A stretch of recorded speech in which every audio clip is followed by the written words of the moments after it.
One welcome back to my channel. और जो BSc third sem के आंसर की है मैंने कल 26 तक डिस्कस करे थे। ठीक है, तो 26 का उसके बाद के जो हैं मैं डिस्कस कर रहा हूँ आपसे 27 क्वेश्चन से। ठीक है, तो क्वेश्चन नंबर 27 आपका था कि the ratio of transport number of anion and cation is related to ratio of their. ठीक है, यहाँ पर इसका सही आंसर होगा आपका वेलोसिटी। ठीक है, velocity is the correct answer. Next question है the double vertical lines used for representation of electrochemical cell indicates.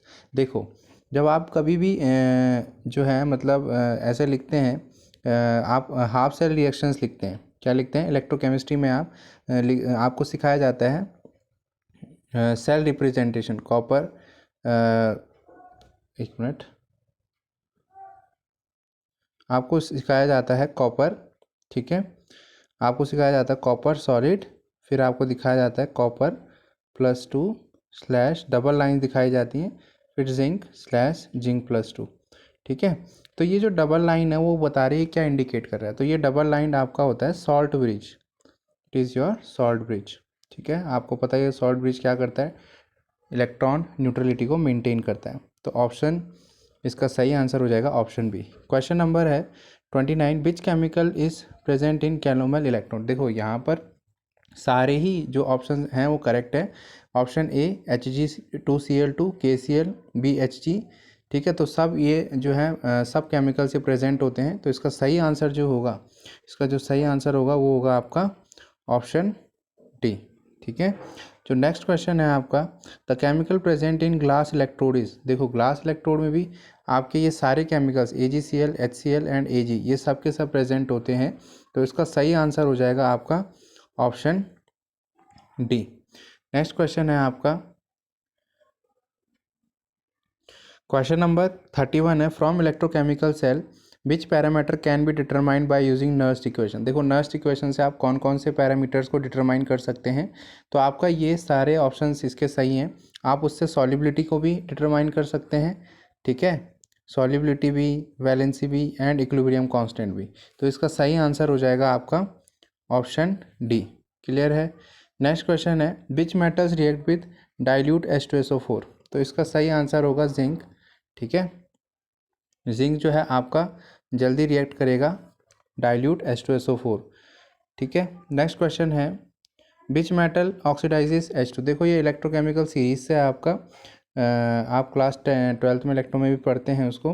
तो इलेक्ट्रोकेमिकल सीरीज़ में होता क्या है कि जो ये आपके जो भी हाइड्रोजन से नीचे होंगे वो हाइड्रोजन को ऑक्सीडाइज़ नहीं कर पाते। जो हाइड्रोजन से ऊपर होते हैं उस सीरीज़ में वो उसको जल्दी ऑक्सीडाइज़ कर देंगे। तो यहाँ पर इसका सही आंसर है कॉपर। ठीक है, कॉपर +2 जल्दी से जो है हाइड्रोजन को आपका ऑक्सीडाइज़ कर देगा। नेक्स्ट क्वेश्चन है question number 34 which metal can be reduce H+2 H2। तो देखो, H+2 H2 रिडक्शन की बात हो रही है।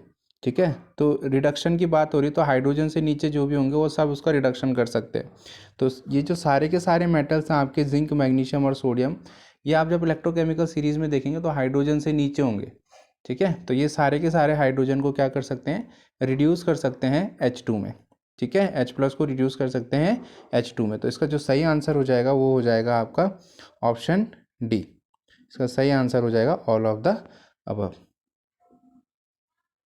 नेक्स्ट क्वेश्चन है the standard reduction potential of zinc दे रखा है आपको is -0.76 and copper +2 is 0.34 volt. What is the EMF of the cell.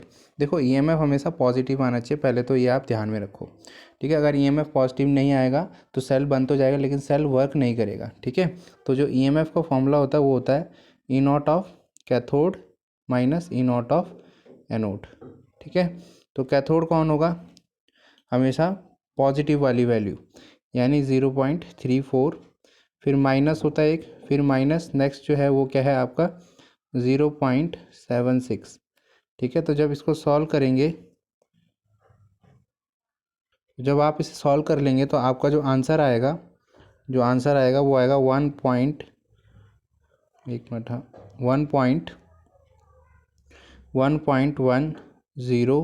Volt. तो देखो, नेगेटिव नहीं आना चाहिए, बी और डी तो आप ऐसे ही इसे एलिमिनेट कर सकते थे। तो सी इसका सही ऑप्शन है। तो thank you, thanks for watching.